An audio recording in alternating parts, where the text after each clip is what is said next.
If your SCM vacuum port's rubber gasket damaged, you can replace it with a new one easily. First step, take off the locking ring.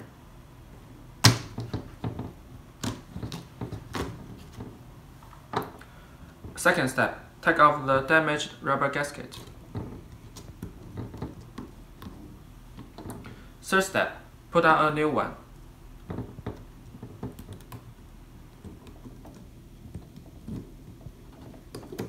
And check if it's sealing well.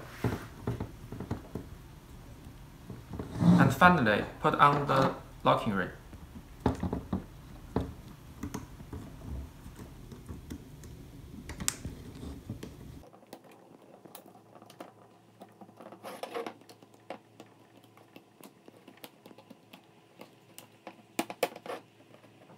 That's all. Thanks for watching.